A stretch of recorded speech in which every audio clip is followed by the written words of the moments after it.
Welcome everybody to Move LA's Policy Conference and Community Conversation. Now, a couple of you in the audience may have celebrated Passover a few weeks ago. Some of you may have even been at my house.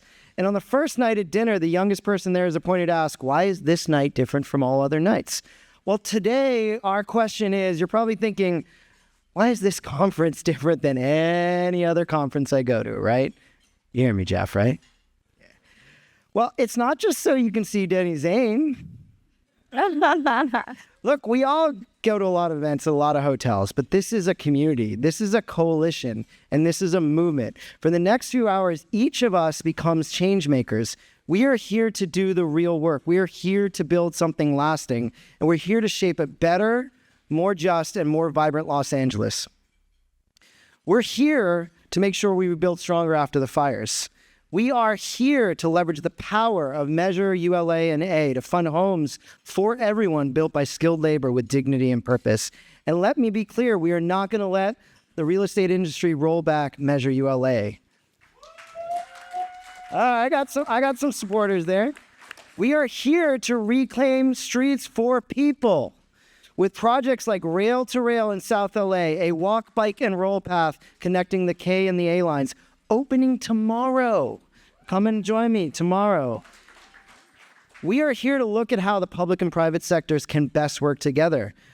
That's how we have with new bus shelters installed by Transito that offers members of Unite Here and SEIU 2015 and other essential workers and the building trades. Shout out to Eddie, who's always on the bus and sending me pictures from the rail lines that make sure that our workers have shade, shelter, and dignity to and from work.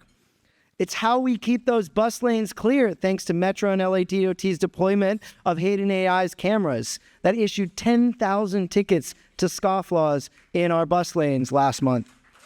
We are here to leverage new transit like the D-Line subway extension in Beverly Hills, the new K-Line, and at LAX opening next month. Hell yeah, we can actually take transit to the airport. We are building on that movement that has made 1 million, let me say that again, 1 million daily metro rides possible. Today, the global capital of car culture has the second highest transit ridership in the entire United States. And that's not an accident, folks. That is not an accident. That's your work. That's your leadership from the vision of Measure R and Measure M, conceived here at this conference, to the Go Pass that empowers 550,000 students to ride free. That is folks like Sergio Rascon and Marlene Grossman and Antonio Sanchez and Matt Gaines and Mike Aparicio and Jody Litvak. Jody, are you here? Woo! And Jonathan Parfrey and Hillary Norton and Bart Reed and, of course, Denny Zane and hundreds of other people who were there at the beginning with Measure R and Measure M. You made this happen. You made this happen because of your work, because of advocacy, because of the hard work of folks from the carpenters and the laborers and the electricians and the ironworkers. You made this happen. And we're going to work even harder in 2025. It has tested us. Boy, oh boy, has it tested us. Extreme weather and wildfires, economic and budgetary chaos, and a Washington that has turned its back on working families, on how they can afford rent, on how they get to work, on how we get along with our neighbors and with this world. The stakes have never been higher. So we have to go all in and for the future. My future is my 4 kids. I got a lot of kids. And all I want is to love LA like I do. But this is not going to be a desirable city, and this won't even be an affordable city if we aren't a place where everyone can have a home, where our air is clean and where public transit is fun. Yes, that's right, I said fun. Easy, safe, and full of joy, where every parent in every neighborhood can safely walk, bike, or ride with their kids to school. That is the LA we must build. And, at Move LA, we have that blueprint. We have to scale up universal basic mobility, a program that we are working hard on. We must expand the mobility wallet. We need Metro to increase investment, upgrade technology, and prioritize equity in its bike share program. And we need Metro to get moving on its most transformative projects. It is time to release the environmental reports and move forward on the LA River bike path in downtown and on the Sepulveda Transit Corridor project. These are once-in-a-generation opportunities that will radically improve how people move around LA. They will provide vital congestion relief in downtown and the Sepulveda Pass. So we're calling on Mayor Bass today and the Metro Board and her appointees to take the lead on these projects. And we are demanding that our governor, Governor Newsom, and legislative leaders, our assembly leaders, our Senate leaders, invest $2 billion over 2 years in public transit, because service cuts will cut people's ability to work, to learn, and to live. All right? And we're making sure that the next governor hears us too. For the 2026 election, we're going to have our first ever gubernatorial convening and candidate questionnaire focused on climate, clean air, transit, and housing. And we're going to the ballot again, folks.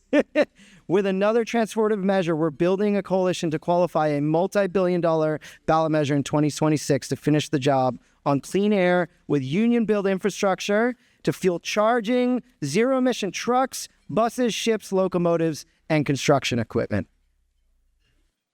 All right.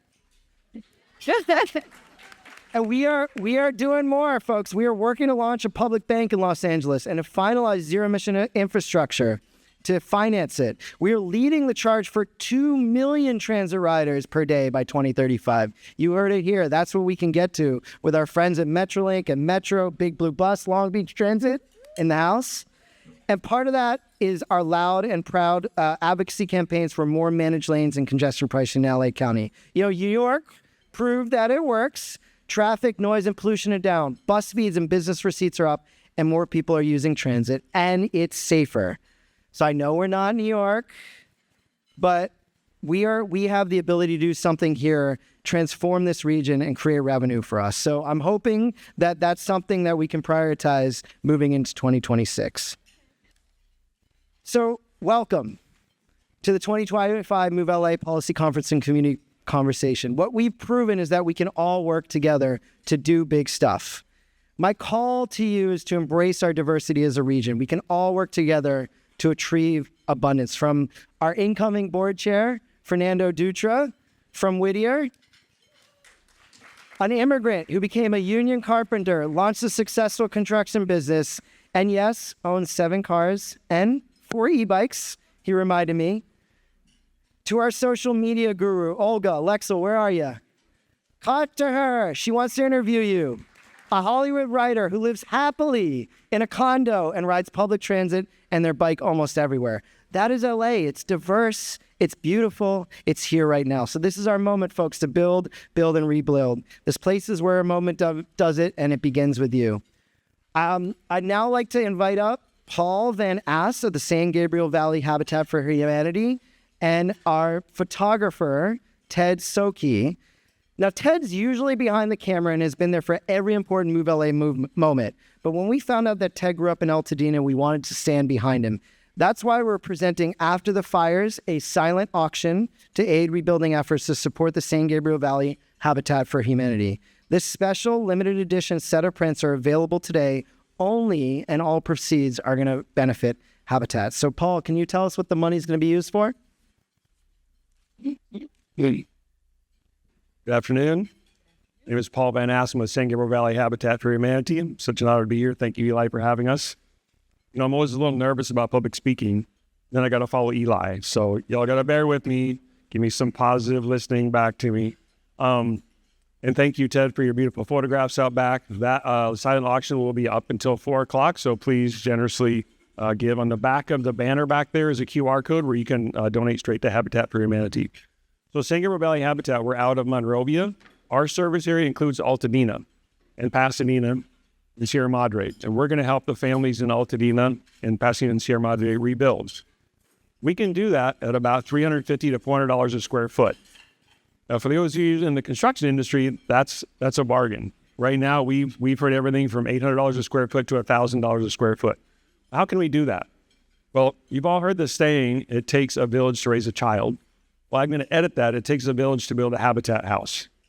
It takes partnerships. I heard, IBEW. IBEW is a strong partner of San Gabriel Valley Habitat. The Plumbers Union, Carpenters Union have come out. We partner with lots of vocational training schools, the Conservation Corps, the Job Corps, the adult schools who have construction training programs, so their students can come out and get hands-on experience with us. and that helps us with get our houses built. Our volunteers, whether it's just a person comes out or it's a faith-based organization or a school, companies come out and volunteer. We love volunteers. I hope every single one of you comes out and swings a hammer with us. Now, you might say, I don't have any construction skills. It's okay with us. What I tell folks is, if you can laugh at yourself and you don't mind getting dirty, we'll take you as a volunteer at Habitat. Awesome. Now, we also partner with our elected officials. Supervisor Barger was a big help. We got the first approved permits to rebuild in Altadena. We're really proud of that. Woo! So our partners. We partner with lots of companies who make construction materials, shingles and siding and lumber and plumbing things, and they donate that to us to keep our costs down. So it really is a group effort. If you guys are aware of companies that would like to come out and have a build day, if you'd like to come out yourself, we would love to have you. There you go. I think I'm done. Thanks for your attention. I appreciate it. San Gabriel Valley Habitat. There's a link on the back of the thing by the photos. Come on out and volunteer. Thank you. And we're going to close those at 4:30, I think. 4. Okay. Thank you. So 4. All right. 4 o'clock. I'd now like to welcome up my board member, not my councilwoman, though, not my councilwoman, but my board member, to come and kick us off with our keynote speakers here. So, Tunua Thrash-Ntuk, please come to the podium. Well, you're already here. Thank you. All right. All right. Well, good afternoon, everyone. Eli, Danny, thank you for inviting me here today. And when Eli got up here, he talked about why are we all in this room? And I loved the conversation around we're here for community. We're here because this is part of an overall larger movement. But I wanted to say that we are also here because we love Move LA and what it means and what it has accomplished and what it will accomplish. So, ladies and gentlemen in the room, can we go ahead and give a huge round of applause for Eli Lipmen and his leadership with Move LA? So let me be clear. My name is Tunua Thrash-Ntuk. I am the councilwoman from the city of Long Beach representing the 8th District. Yes, we are excited about that. In addition to that, I do have a day job, and I'm president and CEO of a nonprofit organization called the Center by Lindustry. And I'm very proud to say that I am among those who have served on the Move LA Leadership's board for more than 15 years. So I've been around for a little while. And some of you might have had a chance to see my daughter here today. She's 19, and she was like, well, Move LA's been around. I've been around a little longer. I said, that's right. As a councilwoman, I have the honor of chairing our Housing and Public Health Committee. I also serve as vice chair of the Mobility, Transit, and Infrastructure Committee. And in those roles, my core priority is to make sure that I'm advocating for affordable housing and efficient public transportation for all of our residents. My ultimate goal is to see the city of Long Beach advocate for an improved quality of life for our residents, and in particular on the topics of housing and transit. That's why in the first 100 days that I've been on the council, we have already moved some critical initiatives, including moving on a motion that is going to be bringing subsidies and support to our seniors around housing. And I'm proud to say that the city of Long Beach has passed a citywide inclusionary housing policy for all of our residents and city. And like Long Beach, Move LA shares this vital mission and vision of working to bring more than $4 billion in public funding to transportation and affordable housing. That's why I'm thrilled to be here today so that we can continue that momentum, keep building the bridges between all of us so that this vision can be a reality. Part of why I'm up here today is not only to make that introduction, but also to be able to help shepherd up the several keynote speakers that are here today. So the first one I'm going to introduce, I'll have a seat. Don't look at me eat, though. And then I'll bring up the next one and then the next one, each of them representing core aspects of the work of Move LA. So I have now to kick things off in this conversation. We are talking all about transportation for sure at the core of what we do. And California's top transit official is here today. So first, I'd like to introduce and bring up Secretary Toks Omishakin. He is the California State Transportation Agency Secretary, and he is the fourth Secretary of Transportation for California, appointed by Governor Gavin Newsom in 2022.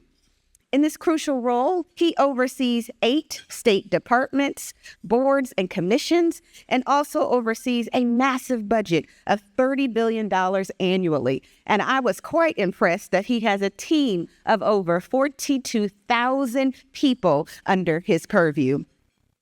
Before he was appointed secretary, he was director of Caltrans, and I'm excited to say that he is live here and in person this year. Please give him a warm welcome to Secretary Omishakin. Yeah. That's it. It's right. Well, y'all can stop there. A very good afternoon, everybody. Boy, I thought Dr. Tabor woke everybody up. You guys are still asleep while you're eating. Good afternoon. There we go.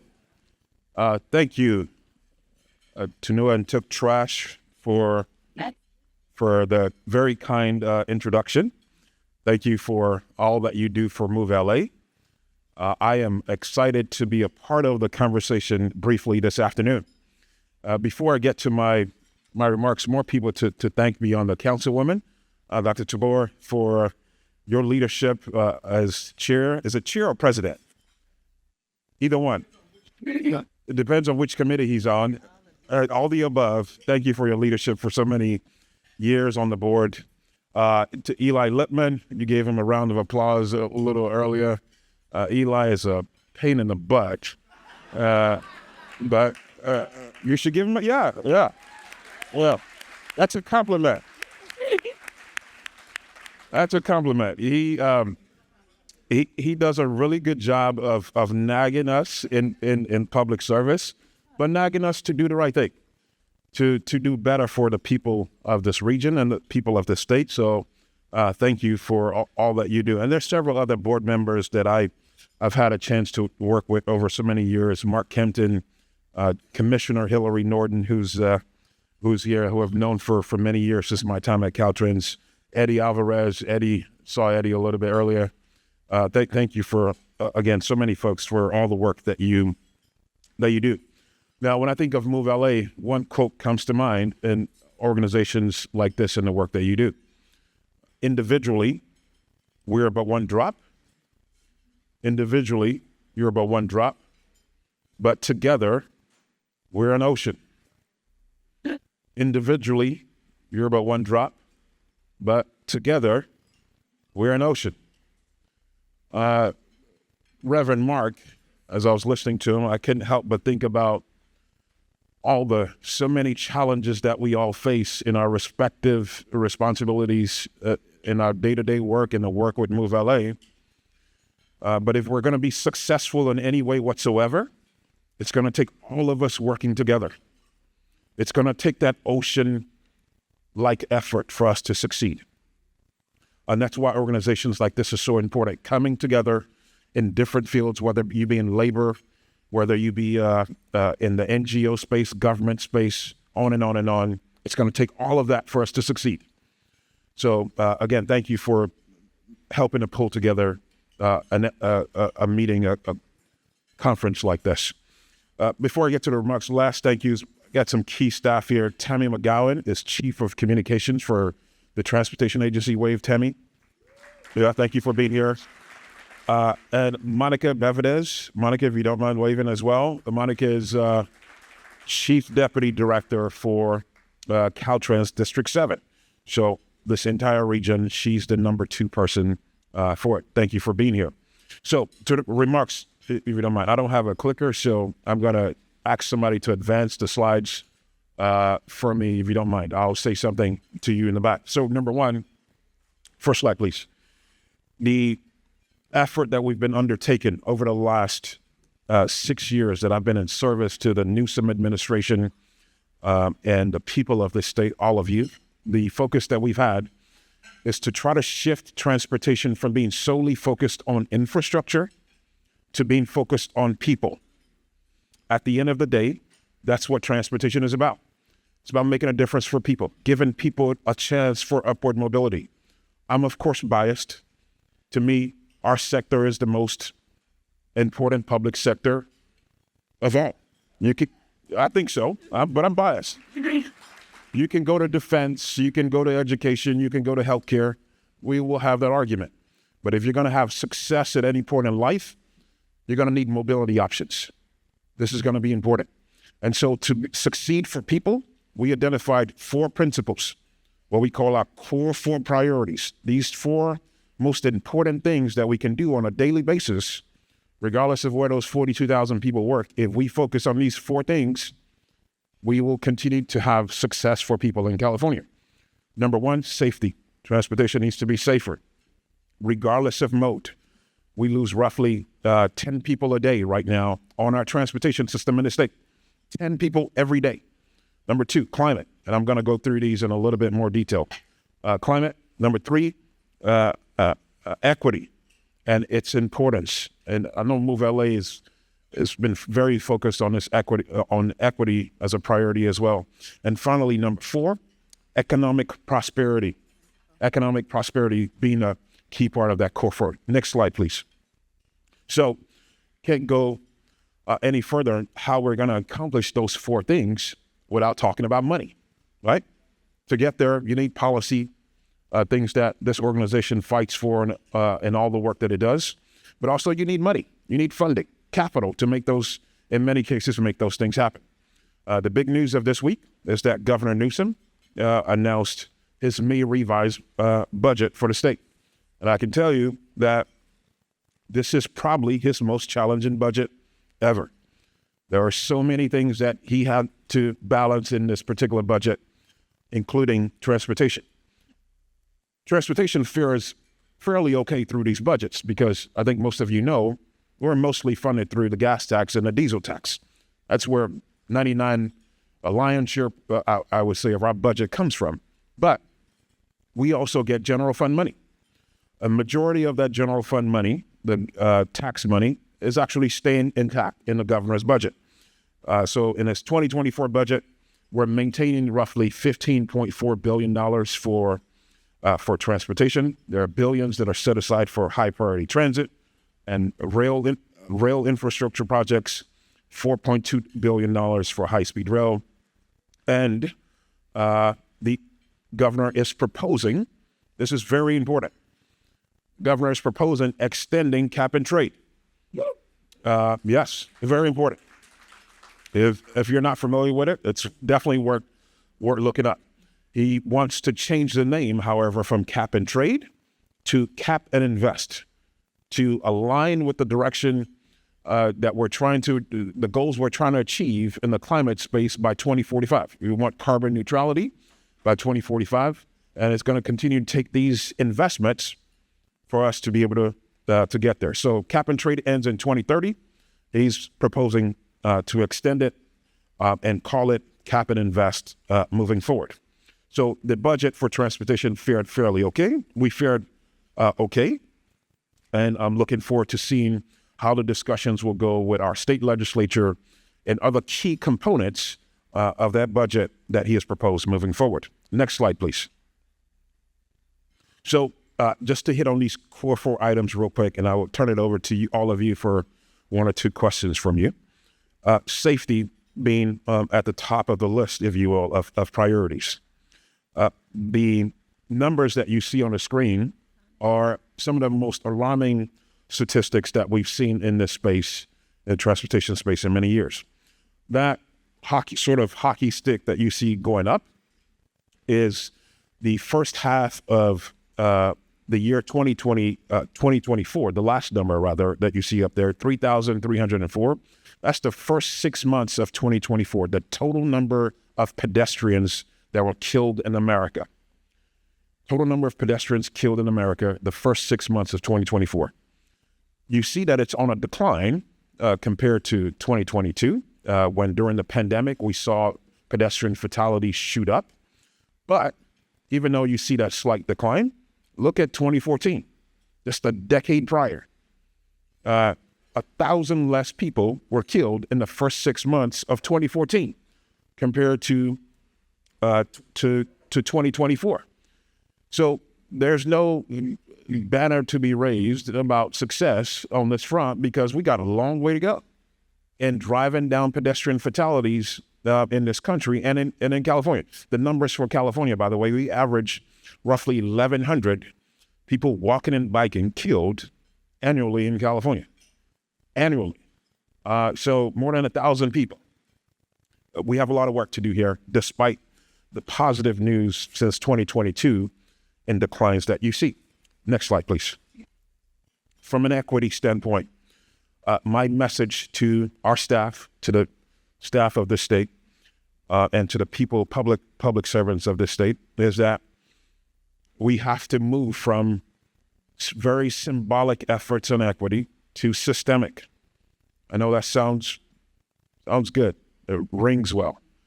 But my expectation is that we're doing tangible things that we can leave in place to make a difference for people. We're in an era now where we're debating more and more, the points of DEI and whether or not DEI should happen, and things should be based on merit and all that kind of stuff. I just happen to think we have a moral obligation in public service to better serve people who have been left behind for years. That's the bottom line. That's the bottom. There's not much debate there. That's why we are in the jobs that we are in. And so we have to move from symbolic, and we've done a lot of symbolism over the years. We got to move from that to systemic change that's going to make a difference. Next slide. Oh, I didn't talk about, if you don't mind, go back to that prior slide just real quick. I'll just mention, we have an equity advisory committee, if you're not familiar with it, that we recently appointed. The CTC, Caltrans, and CalSTA help lead this organization. 15 people from the state of California volunteered to be a part of it, and they help us with the equity advisory committee, rather. Next slide, please. I'll move just a little bit quicker. I know we're tight on time. Number 3 on the core 4, climate action. I think most of you in the room know that transportation represents roughly half of all the greenhouse gases in this state. If you're wondering whether or not that's a high number, it's high. If you're wondering. For the United States, that number is 29%. 29% globally, transportation only represents 13% of the GHG in the world. And so in California, more than any other sector that you can look to, despite all the positives, transportation is the largest challenge when it comes to air quality. So we got a lot of work to do in this, continue to drive the numbers down. We recently released CAPTI 2.0. After CAPTI 1. The first one, CAPTI 1.0, if I could call it that, had 34 actions that we completed a year early. So CAPTI 2.0, 14 new actions. Transit is at the core and the center of the things we want to do there. The Low Sand Corridor continues to see a lot of challenges. It's the second busiest rail corridor in America, connecting all the way from the San Diego region all the way up to the slow San Luis Obispo part of the state.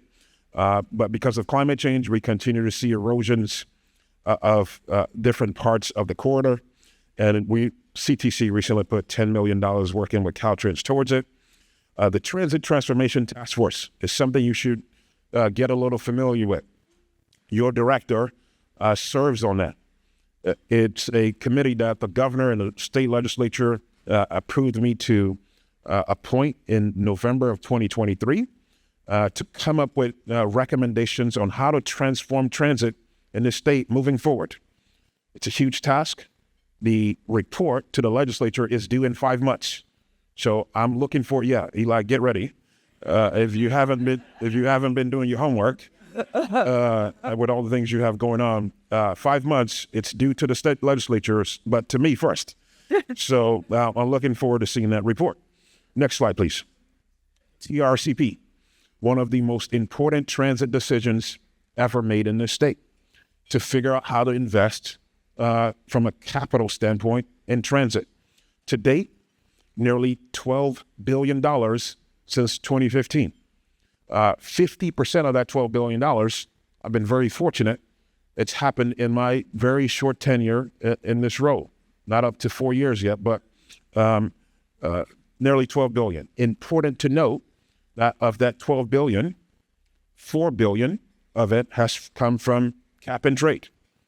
So if this program is going to continue to see a future, cap and trade will be very important to it, because nearly a third of the money came from that. But you can see some of the recent investments.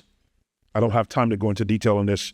Some of the recent investments that we've made from cap and trade across the state, including very many in Southern California. Next slide, please. Economic prosperity, finally, and I'll take some questions. When I think about what's about to happen in this region over the next 3 years, an incredible opportunity in front of all of you that are part of Move LA, an incredible opportunity to leave a legacy beyond the activities, beyond the games that are about to happen. This is huge, but we have to think beyond the games themselves, just as important as they are. I recently met with former Commissioner Norton and Eli and team about the festival trail that is being proposed in this region. That's the kind of thinking that needs to happen beyond just thinking about the immense, hey, please, you get, hey. That's the kind of thought process that we need to have beyond what are going to be some incredible games. 1.2 million people. 1.2 million people are expected a day to be a part of the Olympics and the Paralympics are going to be descending on this region, if you can imagine that. So a lot of activity. There are transit needs, transportation needs are going to be critical as a part of it. But think about these three things, these three events, and even think beyond these events themselves on how we can leave a legacy that makes a difference for people beyond the economic boost and the excitement that's going to be the games when they come. Next slide, please. Finally, on economic prosperity, California, as you know, recently became the fourth largest economy in the world. It's just absolutely, please. It's just absolutely incredible. It's astonishing when you think about it. We're ahead of countries that have billions of people in population. India has 1.4 billion people. England has 65 million people. Germany, on and on and on. California's economy is larger than that. You can imagine that. Over $4.1 trillion. But because of that influence, that economic influence, we're branching out and engaging more and more countries around the world. Recently, I joined the Lieutenant Governor, Elena Koulanakis, and Governor Newsom, welcoming leaders from Africa, Nigeria, and Kenya specifically. Next week, I'm meeting with officials from Japan, or meeting with 2 weeks from that, meeting with officials from China. And it's all about the climate connection and the economic work that we're doing jointly. So a lot happening in the economic space. We're also thinking about more and more what's happening nationally. As you see at the bottom of your screen there, the tariffs are having an impact. Part of the governor's budget this year that I mentioned earlier, there's a $16 billion shortfall expected in revenue into the state. And part of it is tied to stock market related issues and also the activities from our ports. So there's no doubt an impact on the economic prosperity of the state. We have a lot of work to continue to see how we can work through those challenges with the federal government. And finally, I think I have to mention the fact that, last slide, please, high-speed rail. I have to mention the fact that this important project continues to move forward. Yes, please, yeah. It's not that it's not been without challenge. It definitely has. Many of you know this project started in 2008, and it's had a lot of hurdles to get through over the last many years. But passenger service We're expecting, as you see on the screen, for it to happen sometime by the year 2033. We have full environmental clearance on this project all the way from the Bay Area to Los Angeles. There's a tiny component from LA to Anaheim that we still need to finish. But for the most part, 95% of the environmental document is cleared. 15,000 jobs have been created because of this project. Yes. Yeah. To our labor friends in the room, a lot of your women and men are getting a chance to be employed in the Central Valley working on this project. And track laying is finally happening. Governor Newsom in January helped launch a major railhead event as we're starting to lay track to make this project a reality, train service, I should say, a reality in the next 6 years or so, roughly. With that, again, thank you for your attention. I know many of you are eating. Thank you. Many of you are eating, and really appreciated you listening to me babble on about what's happening in transportation for the state. Thank you very much.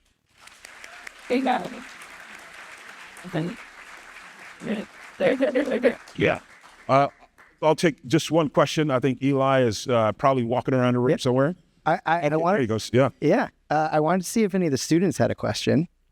Anyone? Any one of our students? No? All right. They're being shy. Okay. Yeah. One question up here, Eli. Phil Donahue. Yeah, one here. Hello, my name is Benjamin. I am actually a student. I graduated in urban planning. I did sustainability as part of my studies. I'm also an individual with disabilities. And as an individual with disabilities, I cannot stress enough that these efforts are not going to succeed unless you put the disability community first, because these are the most transit-dependent riders of all, not just here in California, not just here in the U.S., but worldwide. What is your plan for trying to integrate the vehicles and everything to make sure disability is part of it, like universal design? Somebody pay him to ask that question. Thank you. Yep. What's his name? Eli? Oh, I wanted his name, if you don't mind. I didn't hear his name.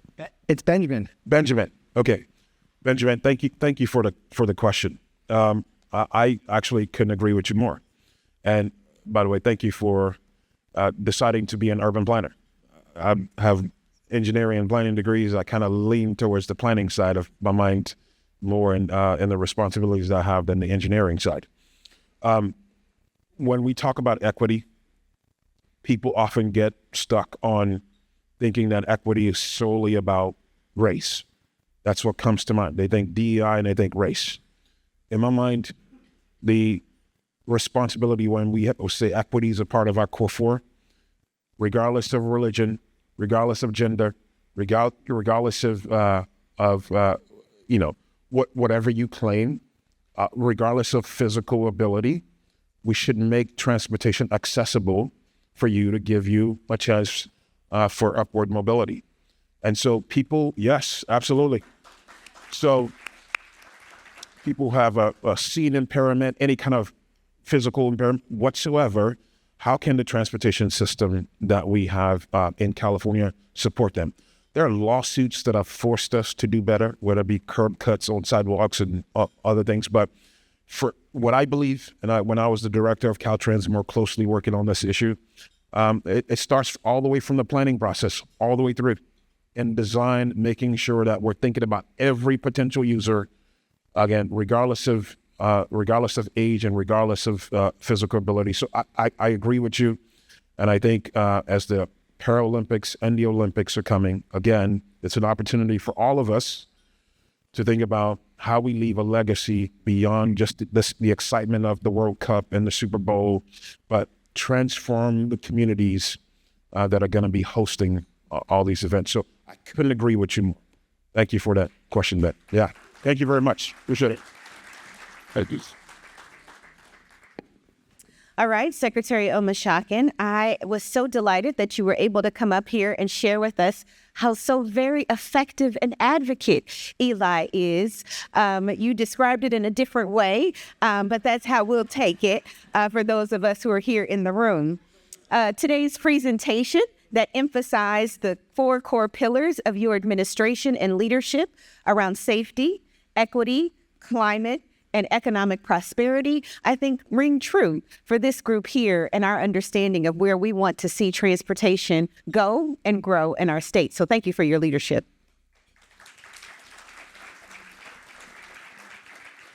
So we have a next speaker, and I am looking forward to being able to introduce her. I'd like to introduce Supervisor Kathryn Barger. She serves the residents of Los Angeles County's 5th District. And for those of you who are in the region, we know that the supervisor was on the news a whole lot at the start of this year, and she represents 20 cities, 83 unincorporated communities, including the Antelope, Crescenta, San Fernando, and San Gabriel valleys. She has a long and dedicated career in public service, previously serving as Chief Deputy to Supervisor Antonovich, before being elected to the Supervisors in 2016. Supervisor Barger is a champion of keeping communities safe and is a chief advocate and policy advisor on vital issues such as health, mental health, social service, and children's issues. This year, she was rightly recognized with an honorary doctorate from Woodbury University for her profound commitment to public service. Today, Supervisor Barger, it's on everybody's mind, and we are here rooting for your success and ensuring that your leadership will transform what needs to happen specifically around the recovery in the Altadena area. Ladies and gentlemen, please give a warm welcome for Supervisor Barger.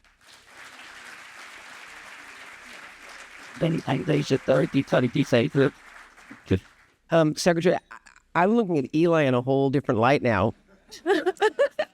But I will say, for those of you, and you heard a little of my background, my area of expertise when I started with the county is health and welfare. That's really where I cut my teeth in public service. So when I was elected, transportation truly is something I admire all of you. I admire the work that you do. Eli, you educated me to no end about transportation on so many levels, and I mean it. And then to you, Secretary, thank you for taking my calls when you have, even when you know I'm asking for something. But we are all on the same team, and I appreciate the work that you're doing and the work that the governor is doing on behalf of citizens of California. So thank you, and I want to give you a round of applause. And then to the Move LA's board members, many of whom I consider personal friends. I want to thank you. Hillary, where are you? Thank you for the work that you do and the beautiful heart that you have that goes beyond transportation. You are an amazing person. And then, of course, where's Denny Zane? Did he leave? No, he's around here somewhere. He's hiding under the table. But, you know, I didn't have the honor when I was elected to really work with Denny, but I just have to say that your reputation is one that is with a lot of respect. And I know that my former boss and then the transportation deputies that worked in the office always had wonderful things to say about you. And I think that you really did see a vision and decided to act on it. And now more than ever, I think we need transportation advocates across not only LA County, but across the state to help us really bring things like the high-speed rail home. And I'm excited to be a partner on that. Yeah. So my message to you today is straightforward but important. As we mourn, rebuild, and recover, something that I have made my number one priority. And as we look with cautious optimism to the 2028 Olympic and Paralympics, and as we face serious fiscal headwinds, we must find common ground, not as a luxury, but as a necessity. Each LA County supervisor represents more than 2 million people. My district, the 5th, is geographically the largest, and the other 4 combined. It includes dense urban neighborhoods, master planned suburbs, rural mountain towns, and everything in between. We run snowplows in the winter. I remember Xavier Oslowski, and if he were here, I'd say it to his face, when there was on the agenda a contract to buy snowplows, he said, where in LA County do we need snowplows? And in the Antelope Valley, it snows. So we run snowplows in the winter, and we maintain nearly 2/3 of the county's roads. And our residents represent the full spectrum of cultural and economic diversity. I share this with you because in a time of deep polarization, I serve in a nonpartisan office. And after nearly 4 decades in public service, I can tell you this: one size does not fit all. What matters in Los Feliz may not be of top concern in Palmdale. Priorities in Claremont may look very, very different from those in Lake Hughes up in the Antelope Valley or even Pasadena. So my approach is practical. I champion bold ideas where they are needed. I build partnerships where possible, no matter the politics. And above all, I strive to be an honest broker. Take the Antelope Valley, for example. Last year, the daily commute between Lancaster and Palmdale was ranked, are you ready for this, the worst in the nation. It is not unusual for residents to spend over 2 hours each way getting to jobs in downtown LA, the West Side, or the Valley. North LA County has grown dramatically because it is one of the last areas where whatever you define as affordable housing, but where affordable housing exists, and is projected to see the most new housing development in the entire county. So let the governor know we are going to hit the RENA numbers because I don't want him finding us. That's because it remains relatively affordable, giving families a chance at the middle-class American dream. But here's the issue. Our infrastructure has not kept up, and jobs haven't kept pace with the population growth. The SR-14 is gridlocked by 6 a.m., not just from volume, but poor design that hasn't kept up with demand. Transit routes struggle in the same traffic. And our sole rail option, the Metrolink Antelope Valley line, still takes more than 2 hours to get downtown. How many of you have ridden the AV line? Eli, we're going to ride it. Okay. There are parts of the AV line, and for those of you who don't know, I do not jog, but I can run faster than that train heading into the Antelope Valley. And it's not a pretty sight. But all kidding aside, for many that is not an option. We've increased the hours, and where's the Metrolink team that's here? Thank you for that. We've increased the time because another thing we want is to make it practical for people. Back east, if you stay in, let's say, New York City, and then you're going to go back out to the suburbs, you can catch a train late at night. In the Antelope Valley, not so much. So we have increased the hours to allow people the option if they want to go see the Dodgers or they want to go to SoFi Stadium and see the Rams, they can do it and stay out of their car. Yeah. But I say all this because I want it to be clear that there is no silver bullet as it relates to what's going on with the Antelope Valley. We are taking action. I support changes to the SR-14 that improve safety and accommodate existing demand. The project for the SR-14 is now in environmental review, and I know they're expanding capacity, and it's a tough sell for some circles. But I ask you for your understanding. This is about context. This is not about building our way out of congestion everywhere. In fact, my greater focus is long-term and transformational. We need mobility solutions that improve quality of life, increase access to opportunity, and are grounded in sustainability. That's why I've led efforts to secure hundreds of millions of dollars for upgrades to the Antelope Valley line, investments that will enable 30-minute bi-directional service, boost ridership, improve safety, and save time. Yeah, and I am sincerely grateful to Secretary and Caltrans for your support of the SR14 project development work, and to CalSTA for funding critical Antelope Valley Line capital improvements and grade separations. We couldn't do it without you. I fully support the vision of the state rail plan. Chad Edison is like, I think I'm the head of his fan club. That man is amazing and truly understands why rail is so important in the state. Yeah, okay, yeah. I'm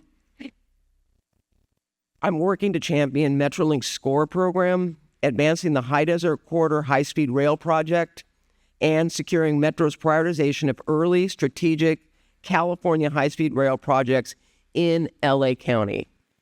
And we have a new executive director with high-speed rail who is absolutely amazing.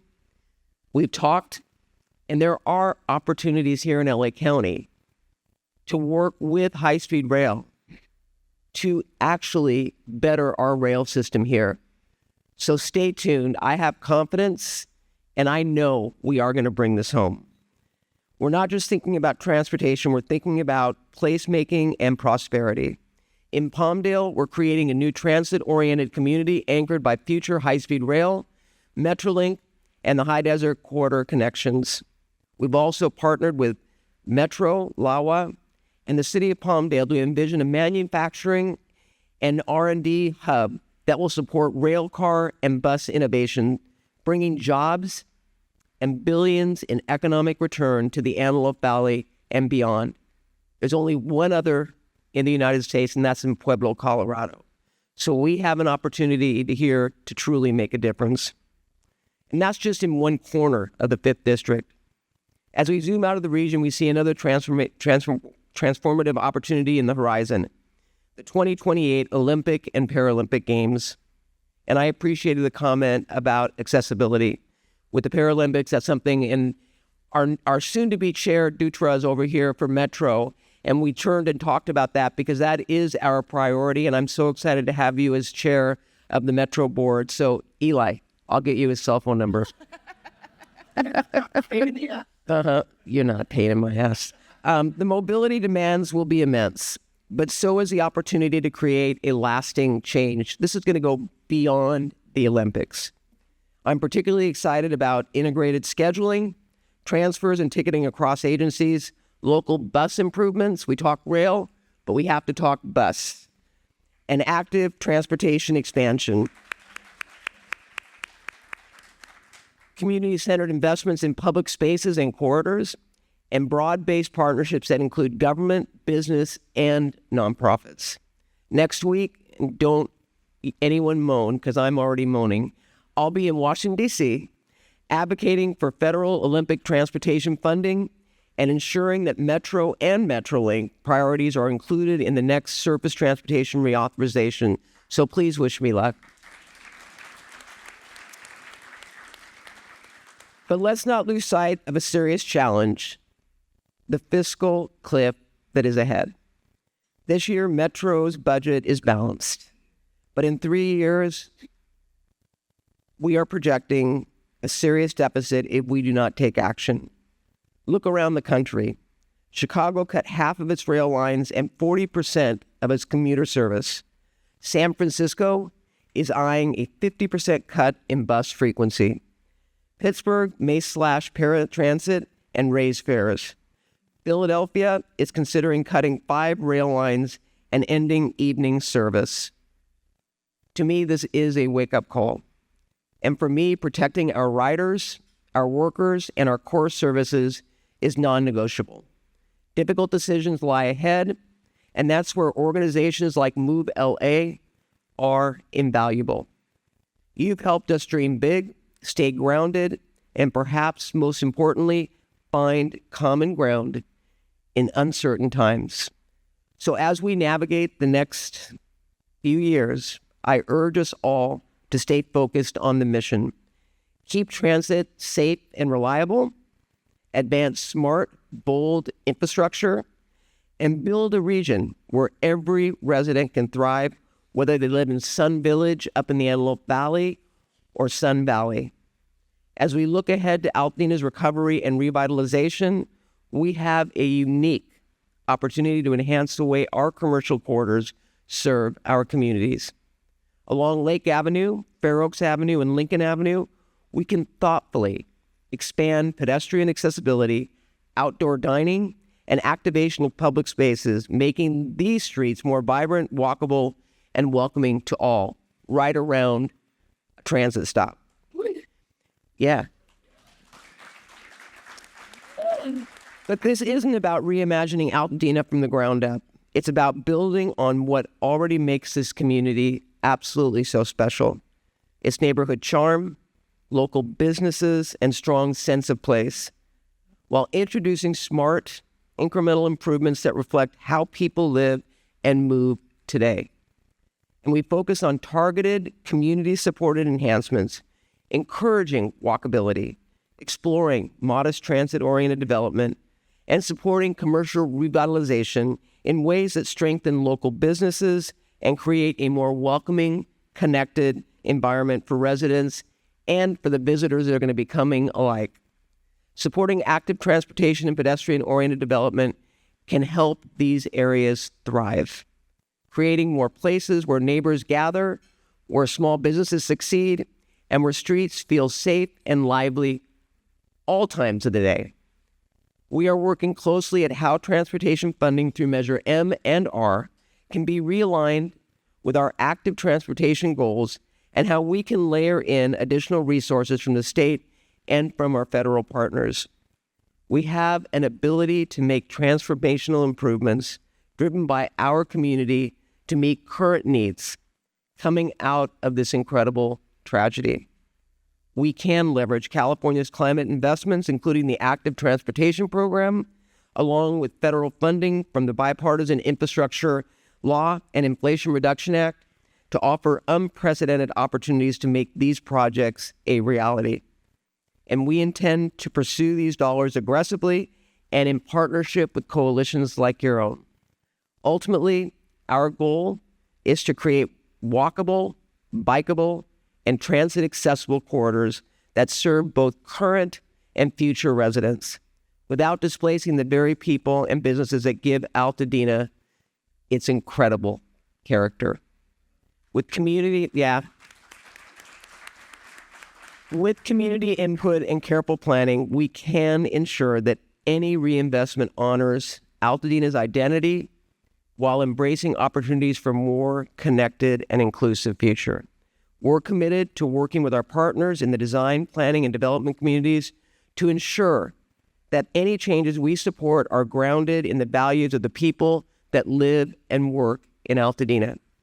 I see this as a chance to align good planning and good governance to deliver on community goals while honoring the soul of the neighborhood.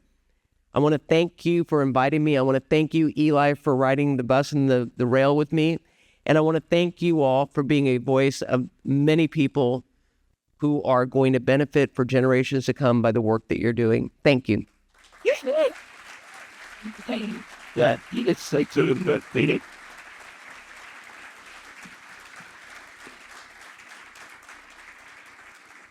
Thank you so much, Supervisor. While you might have started your career in the focus on health and social welfare, you did show us here today by taking us all across your district where transportation intersects with creating a livable and viable community in the 5th District. And I was particularly surprised in this audience how when she just said the word bus, how excited everybody got. I said, okay, talk bus to me then. So that is, I was giggling with that. All right, so ladies and gentlemen, I am at my final item for the day, where I'm going to be introducing our speaker. So after you hear the next speaker, I bid you a great rest of the conference. But without further ado, and last but certainly not least, it is my pleasure to introduce our final keynote. I'm pleased to introduce Ernesto Medrano. He is the very first Latino Executive Secretary of the LAOC Building and Construction Trades Council in its impressive 100-year history. Round of applause for that.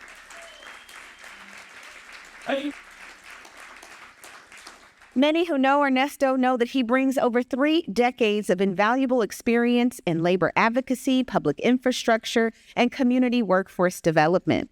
He has spearheaded campaigns to advance project labor agreements and community workforce agreements that prioritize collective bargaining and inclusive job access, which we know is essential for equitable development.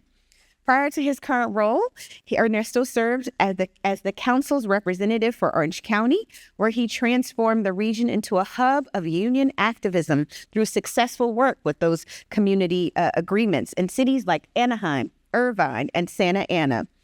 We know, it's been stated today, that we're about to host an international party, a set of games known as the Olympics in 2028. And Ernesto is going to be critical to making sure that we get the people and the places ready for the world. Please join me in welcoming to the stage Ernesto Medina. Medrano. You got it.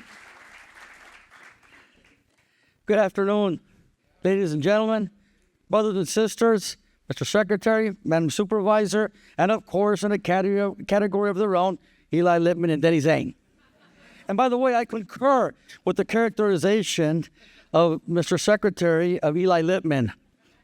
Probably characterized a little bit different, but anyways, we're on the same page. With that said, the Los Angeles and Orange Counties Building and Construction Trades Council is pleased to continue the work with Move LA. On behalf of 160,000 skilled men and women in 48 local unions and district councils, I thank you for that robust partnership. And I want to take the time to do a shout out. Saw some of our affiliates here. Laborers are in the house. I see electricians are in the house. Iron workers are in the house. The rod busters. Opera engineers are in the house. Painters, District Council 36 is in the house. And of course, on my staff, Eddie Alvarez. A year ago, at this conference, I said that if we did not re-elect Joe Biden, I would not have as much good things to report. Which brings me to today. California just became the 4th largest economy. We need to implement and rely on our own local resources. It is imperative that we become creative and develop our own resources. Just last fall, as an example, we partnered with the community colleges school districts, and we got over $13 billion of bonds passed, all under project labor agreements. Agreements that enable local residents to work within their communities and provide career pathways to the middle class. We, with the efforts of many in this room, also passed Measure A by almost 58% of all the voters in LA County. A measure that will address the drivers of homelessness and provide $2.5 billion over the next 10 years for affordable housing construction. However, this does not mean that we need to sit it out for the next 4 years. The American Society of Civil Engineers has released its 2025 report card for America's infrastructure, which evaluates the state of the U.S. infrastructure, and they assigned an overall grade of C. So we still need to urge our friends in Congress to continue to fight for the money already allocated to the Infrastructure Investment and Jobs Act, the CHIPS and Science Act, the Inflation Reduction Act, and this also includes the $1.2 billion for hydrogen. And let's not forget high-speed rail. We will continue and strengthen our partnership with LA Metro. Where's Fernando at? There you are. We plan to increase more women, local residents, and veterans on various rail, road, and transit projects. And next month, Eddie and I are going to partner with Metro, go to Washington, D.C. too, so we go rattle those bushes and try to continue to get those resources. So we ain't afraid of anything, right, Eddie? We also must make sure that Measure ULA gets implemented efficiently and we build more housing. The message from our members has been noticeably clear, and that has become too expensive to live in LA, and we need to be able to afford housing as well as to keep the cost of energy, fuel, and grocery within our means. We're committed to fight against the oppressive, autocratic, arbitrary, and capricious ways of the current executive branch. As our democracy is attacked, and it spills over to our industrial democracy as well, workers' right to be represented on the job is under attack, and we will fight against it. We have worked too hard for everything that we've achieved.